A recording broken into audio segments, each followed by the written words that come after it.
বাড়িতে মাছ মাংস থাকলেও বানাবে, না থাকলেও বানাবে। যদি থাকেও এই রেসিপিটা যদি একবার বানিয়ে দাও, মাছ মাংস ফেলে এই রেসিপিটা খেতে হবে। তো চলো আজকে ছোলা, পুঁই শাক, কলমি শাকের এই তো রেসিপি কেমনভাবে বানিয়েছি, আর খেতেও অসম্ভব মজাদার।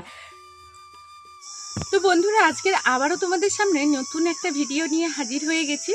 আজকের আমি তোমাদের সামনে একটা শাকের রেসিপি বানাবো, যেটা বাড়িতে যে কোনো অতিথিও যদি আসে তারা খেয়ে খুবই খুশি হবে, এবং বাড়ির সবাই তো আছেই। তো চলো ভিডিওটা এখন দেখতে থাকো। আশা করবো আজকের ভিডিওটা তোমাদের কাছে ভালো লাগবে, আর স্কিপ না করে দেখার অনুরোধ রইল। প্রথমেই চলে যাব বাড়ির দিকে।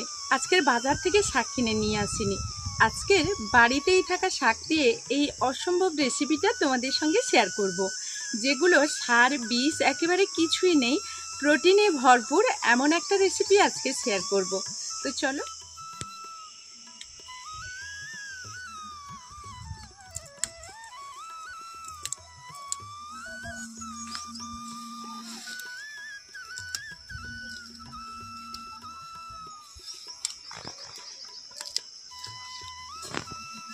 তো এখন চলো শাকগুলো তুলে নিয়েছি, আর শুধু একরকম শাক নয়, আরও শাক আছে। তো চলো তো তোমাদেরকে দেখাবো। তো বন্ধুরা, এই শাকটা যে আমি কেটে নিচ্ছি, এটা কিন্তু জলের মধ্যে ছিল, আর এই শাকগুলো যতটা সম্ভব ছোট করা যায় সেইভাবে একটু কেটে নেবে। আর একেবারেই নরম শাক, এখন তো বৃষ্টির জল পড়ছে, পুরো নরম একেবারে শাকগুলো। এই এতগুলো শাক দেখবে কতটুকুন হয়ে যাবে।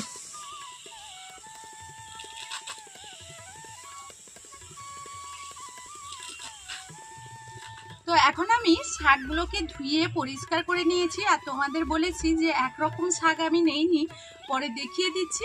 আর সবগুলো পরিষ্কার করে নিয়ে এসে কড়াইটা বসিয়ে দিয়েছি। এখন কড়াইয়ের মধ্যে দিয়ে দেব সর্ষে তেল। আর এই রেসিপিটা একটু সর্ষে তেলে করার চেষ্টা করবে, তাহলে খেতে খুব ভালো হবে। এখানে দিয়ে দিচ্ছি 1 চামচ মতো গোটা জিরে। জিরেটাকে খুব ভালোভাবে ভেজে নেব, হালকা আঁচেই ভেজে নেওয়ার চেষ্টা করবে। এখন জিরেটা ভালোভাবে ভাজা হয়ে গেছে, এখন আমি দিয়ে দিচ্ছি কুচনো পেঁয়াজ। এখানে বেশ কিছুটা পেঁয়াজ কুচি দিতে হবে, আর দিয়ে দিচ্ছি কুচনো লঙ্কা, কাঁচা লঙ্কা কুচিয়ে নিয়েছি এরকম। এখন খুব ভালোভাবে ভেজে নেব। এখন এখানে দিয়ে দিচ্ছি লবণ, আর এখানে দিয়ে দিচ্ছি কাঁচা ছোলা।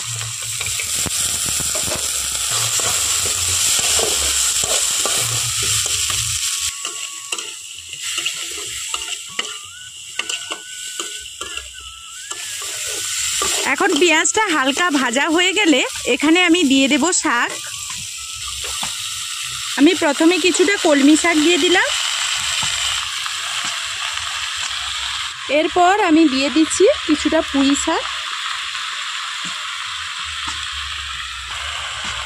তো পুঁই শাক আর কলমি শাকটাকে এখানে দিয়ে দিলাম। আর এই রেসিপিটা এই 2 রকম শাক দিয়ে করবে, খুব ভালো লাগবে। এখন আমি আর একটু পরিমাণ লবণ দিয়ে দিচ্ছি। এখানে আমি এখন কোনোভাবে নাড়াচাড়া করব না, কারণ কড়াইটা একেবারে ভর্তি হয়ে গেছে। এখন যদি নাড়াচাড়া করতে যাই তাহলে কিন্তু আমাদের শাকটা নিচে পড়ে যাবে, এই কারণে এই অবস্থাতে ঢাকনা দিয়ে রেখে দেব। এখন কিন্তু আঁচটাকে একেবারে হাই হিটে রাখবো, কারণ শাক থেকে অনেকটাই জল ছাড়বে। এখন আমি ঢাকনাটা খুলে নেব, আর দেখো কতগুলো শাক কতটুকুনি হয়ে গেছে। এখন আমি নাড়াচাড়া করব।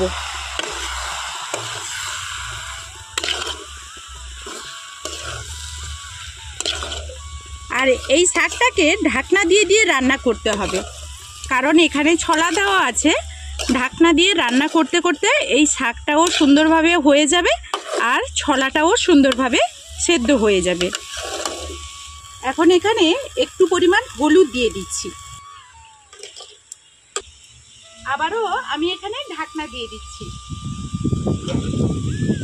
এখন আমি ঢাকনাটা খুলে নেব,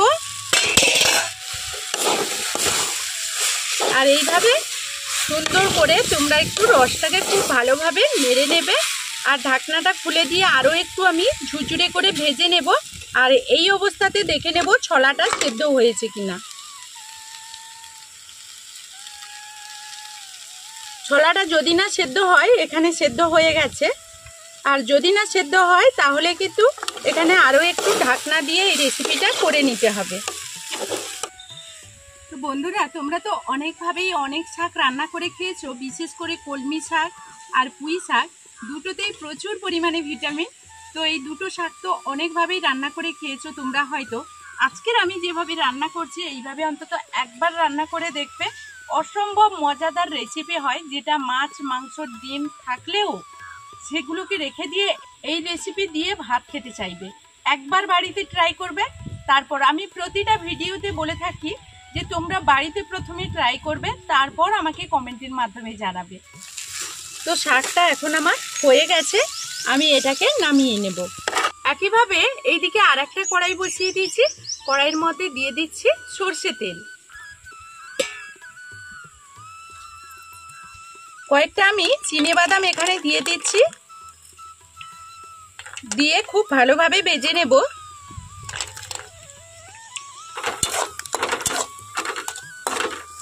এখন বাদামগুলো আমার ভাজা হয়ে গেছে, আমি এইগুলো তুলে নেব।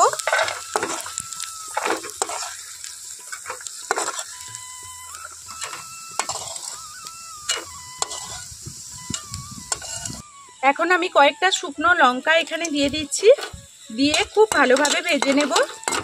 এখানে যে লঙ্কাগুলো ভেজে নিয়েছিলাম সেগুলো এখানে লবণ দিয়ে মেখে নেব।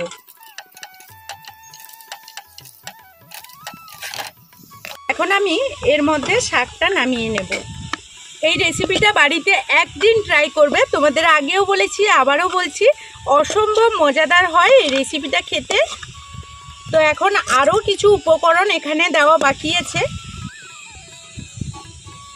তো এইভাবে দেখো সুন্দরভাবে যে লঙ্কাটা মেখে রেখেছিলাম সেটা আমি উপর দিক দিয়ে দিলাম। আর এখানে আমি যে বাদামগুলো ভেজে রেখেছিলাম সেগুলো এখানে দিয়ে দিচ্ছি।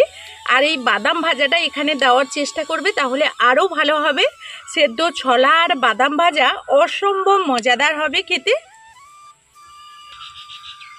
এখন শুকনো লঙ্কা দুটো দিয়ে দিলাম, কারো যদি পছন্দ হয় তাহলে সে নেবে। আর এখানে আরও কিছু উপকরণ দেব। এখানে আমার বাড়িতে তৈরি গরম মশলা দিয়ে দিচ্ছি। তোমরা বাড়িতে যদি থাকে দেবে, না হলে তোমরা কিনে নিয়ে এসে দেবে। তবে বাড়ির তৈরি গরম মশলাটা খুব ভালো লাগবে। আর এখানে চাইলে তোমরা একটু গুঁড়ো লঙ্কাও দিতে পারো। আমি যেহেতু লঙ্কা ভেজে দিয়েছি আর এই রেসিপিতে লঙ্কা ভাজাটাই বেস্ট, খুব ভালো লাগবে। শেষমেশ এখানে দিয়ে দিচ্ছি সর্ষে তেল। আর বাড়িতে যদি কোনো অতিথি আসে, এই অল্প সময়ের মধ্যে এই রেসিপিটা বানিয়ে দেবে। অসম্ভব মজাদার খেতে হয়। তো তোমাদের বলে বোঝাতে পারবো না এই শাক থেকে এখন কত সুন্দর একটা সুগন্ধ বেরোচ্ছে। তো বন্ধুরা, আজকের মতো এই ভিডিও থেকে বিদায় নেব। ফিরে আসবো নতুন কোনো ভিডিও নিয়ে। ততক্ষণ সবাই সবার পরিবারকে নিয়ে ভালো থাকবে, সুস্থ থাকবে।